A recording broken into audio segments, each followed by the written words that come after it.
Irmãos, hoje o nosso texto vai tratar sobre o nosso compromisso com o Senhor.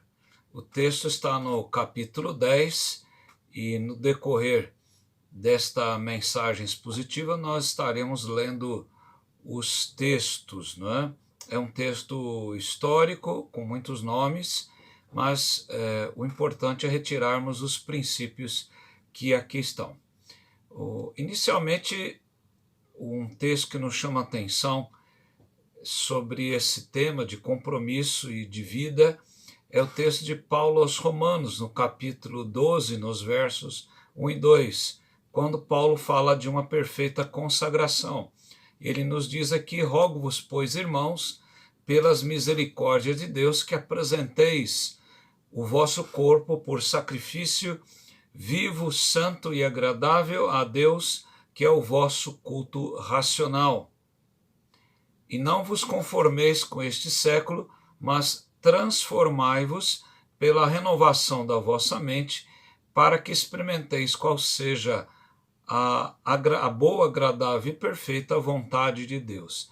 De fato, muitos buscam uma consagração com o conhecimento da palavra de Deus e com o efeito até emocional de recapitulação da história, isto é, de consagrações anteriores, de avivamentos registrados na Bíblia e na história. O grande problema é a dependência do Espírito Santo para tais atos, e o principal problema, na minha maneira de ver, é a questão de quando nós descemos do altar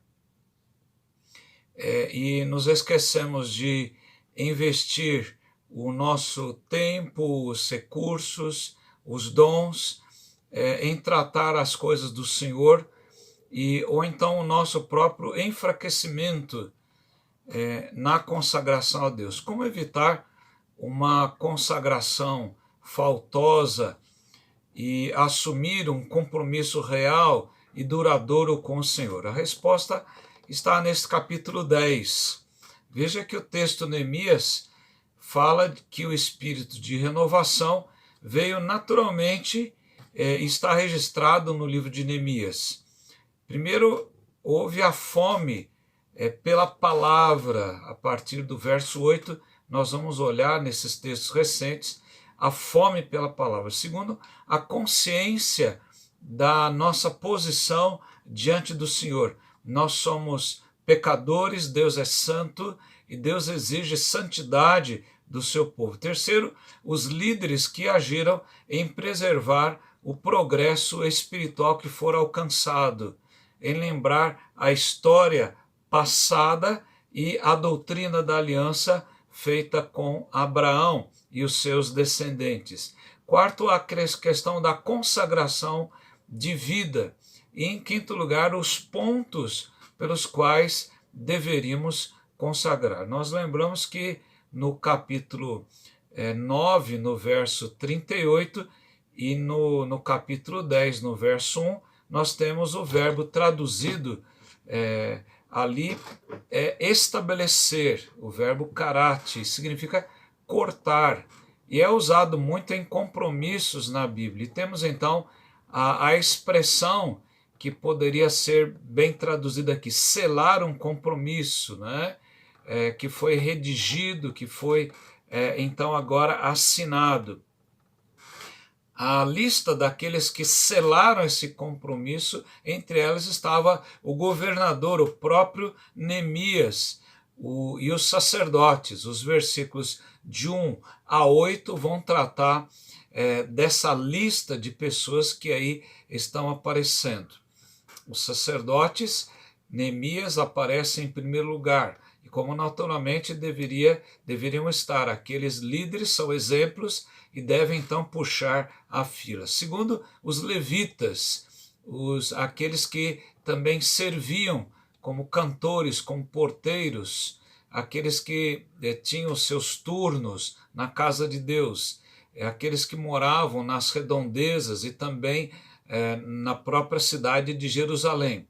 Versos 9 a 13. Depois os chefes do povo, os versos 14 a 27. E o verso 28 ainda registra que havia o resto do povo, os sacerdotes, os levitas, os porteiros, os cantores, os servidores do templo, e veja bem, todos os que tinham separado de outros povos e de outras terras. Então veja, o número de pessoas foram todos aqueles que se agregaram ao povo de Deus, aqueles que também junto com o povo de Deus, junto com o povo de Deus, então agora se agregaram para consagrarem em compromisso as suas vidas ao Senhor.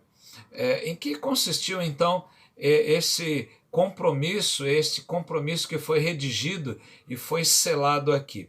Os versos 28 a 29 nos falam que esse compromisso, em primeiro lugar, é um compromisso com o Senhor.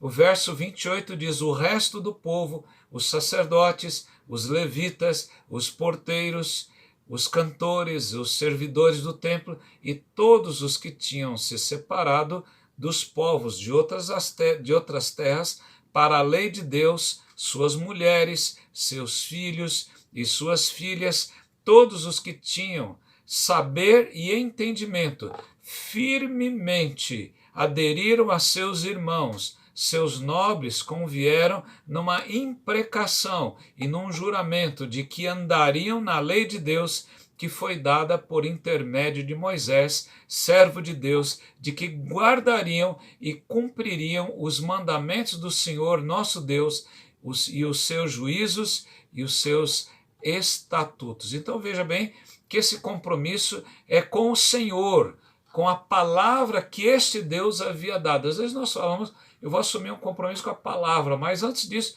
é o compromisso com o Senhor dessa palavra.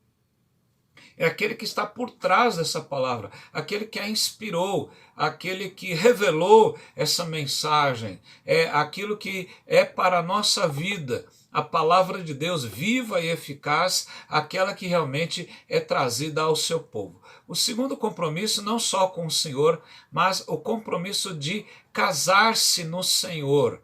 O verso 30 diz que aqueles que assumiram compromisso com o Senhor, assumiram compromisso de que não dariam, diz o verso 30, as suas filhas, lembrando o texto de Êxodo, capítulo 34, verso 16, e Deuteronômio 7:3. Não dariam as suas filhas aos povos da terra, nem tomariam as filhas deles para os seus filhos. Isso nos lembra o que ensina a nossa doutrina, a doutrina reformada da Confissão de Fé de Westminster, que a nossa igreja prescreve, acerca do matrimônio e do divórcio.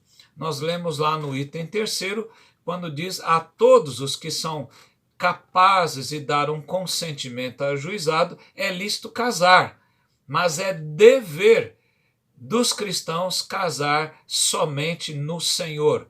Portanto, os que professam a verdadeira religião reformada não devem casar-se com infiéis, papistas ou outros idólatras, nem devem viver os piedosos, ou devem prender-se desigualmente pelo jugo do casamento aos que são notoriamente ímpios em suas vidas ou que mantêm doutrinas perniciosas. Então veja, além de um compromisso com o Senhor, o compromisso de casar-se no Senhor. O terceiro compromisso que o povo de Deus assume, a sua liderança, os seus sacerdotes, os seus levitas, aqueles que santificavam diante do Senhor, e agora todo o povo e aqueles que se agregavam, um compromisso com o Senhor, de se casar no Senhor, mas um compromisso em terceiro lugar de guardar o dia do Senhor. O verso 31 diz de que trazendo os povos da terra no dia do sábado qualquer mercadoria e qualquer cereal para venderem, nada comprariam deles no sábado, nem no dia santificado, e de que no ano 7º abririam mão da colheita e de toda e qualquer cobrança. Então veja a ideia que se coloca aqui, a ideia de assumir um compromisso com o Senhor e com o dia que Ele reservou para o louvor do seu nome. Como é que funciona isso?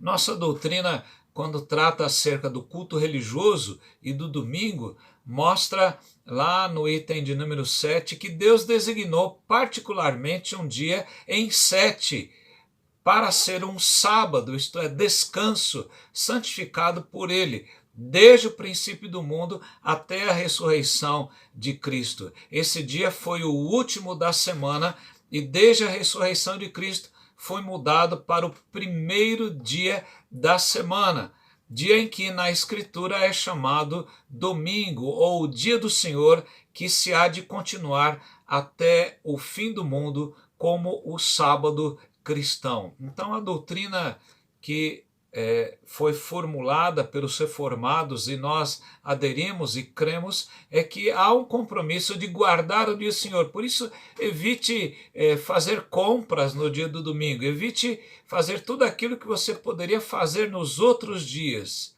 Deixe o dia do Senhor para o Senhor. 6 dias você pode trabalhar, 6 dias você pode fazer todas as outras coisas, mas evite marcar aniversários, festas, mas deixe um dia para descanso. Eu me lembro de uma revista de 1923, ainda bem antiga, que era usada na igreja presbiteriana. Havia uma curva chamada curva de Hegler. E na curva de Hegler mostra que quem não descansa um dia por semana está fadado a entrar num estresse mental e um estresse espiritual. A pessoa fica nervosa, fica triste, fica ansiosa e acaba então não deixando lugar para o Senhor. Então veja, guardar o dia do Senhor é algo que traz benefício para a glória de Deus e é algo que traz benefício para você mesmo. Você vai perceber que guardar o dia do Senhor é um benefício para você mesmo.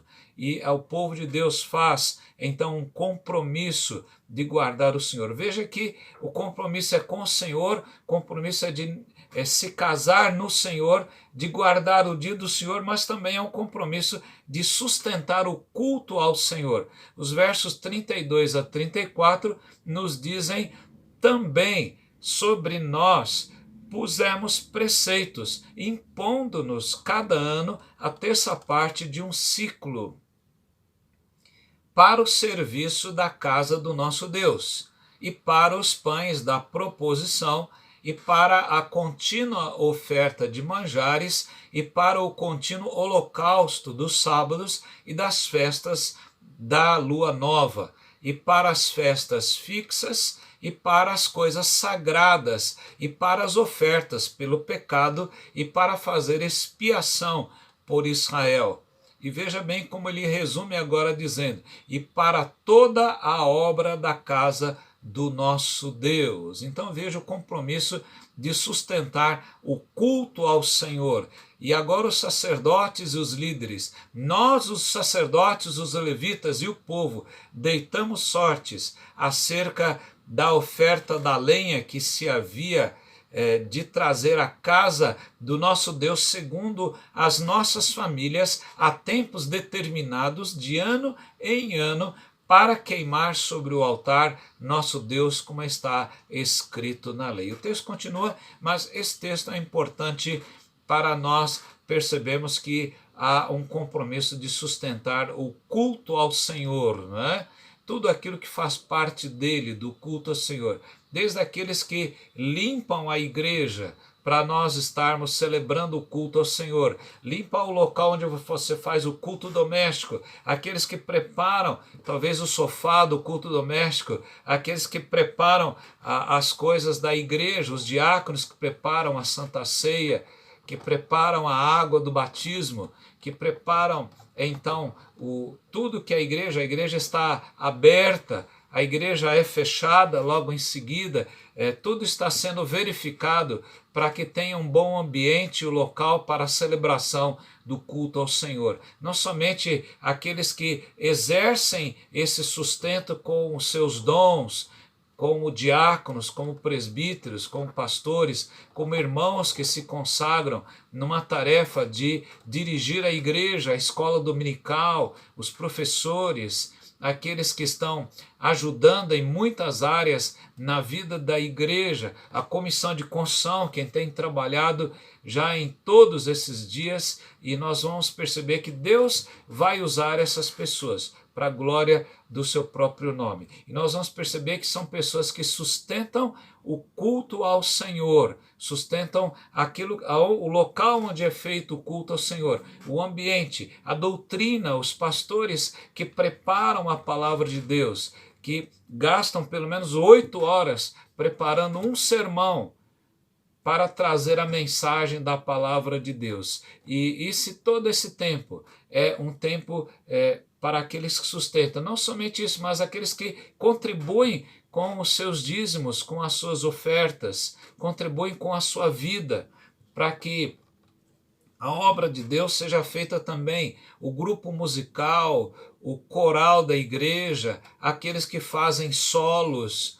aqueles que estão participando lá no som da igreja também, todas essas pessoas e muito mais, quem sabe, que estão preparando de alguma forma o culto ao Senhor. Eles estão sustentando a cada semana, a cada tempo, a obra do Senhor. E nós louvamos a Deus por essas vidas que estão desta forma, da forma que Deus as tem chamado a sustentar a obra de Deus. Mas não somente isso.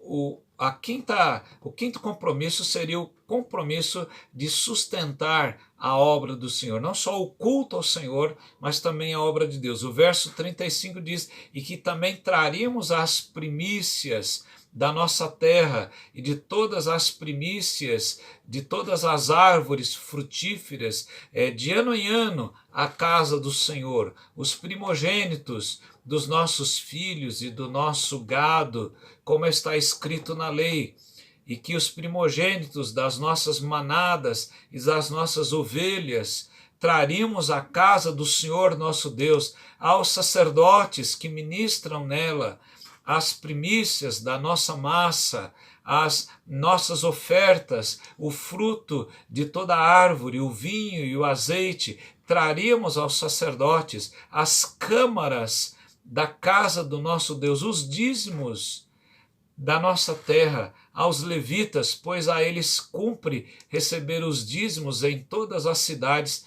onde há lavoura. O sacerdote, filho de Arão, diz o verso 38 em diante, estaria com os levitas quando estes recebessem os dízimos e os levitas trariam os dízimos dos dízimos à casa do nosso Deus, às câmaras da casa do tesouro, porque aquelas câmaras, os filhos de Israel e os filhos de Levi devem trazer ofertas do cereal, do vinho e do azeite, porquanto se acham ali os vasos do santuário, como também os sacerdotes que ministram, e os porteiros e os cantores. E olha o que ele diz no finalzinho.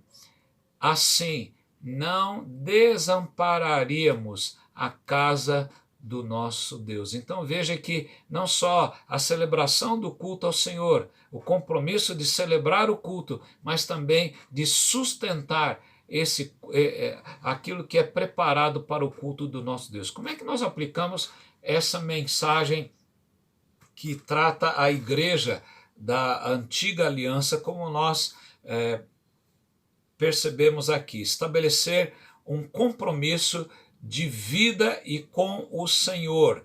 Como nós podemos aqui perceber isso? Um compromisso a partir da nossa conversão. Matthew Henry, um grande puritano do século XVII, ele diz que a conversão significa separar-se do curso e dos costumes deste mundo e consagrarmos a nossa conduta e dirigidos pela palavra de Deus. Quando nos comprometemos a cumprir os mandamentos de Deus, é para cumpri-los todos e considerarmos a Deus como Senhor e nosso Senhor.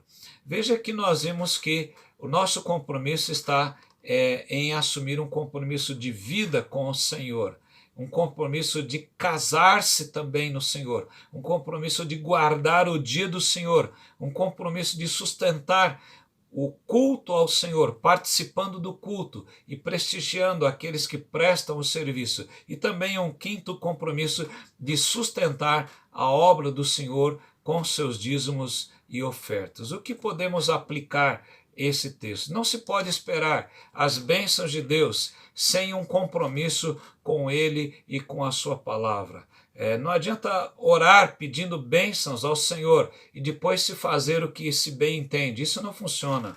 A oração e a obediência andam de mãos dadas. Será que você tem tido um compromisso com o Senhor, com os seus princípios?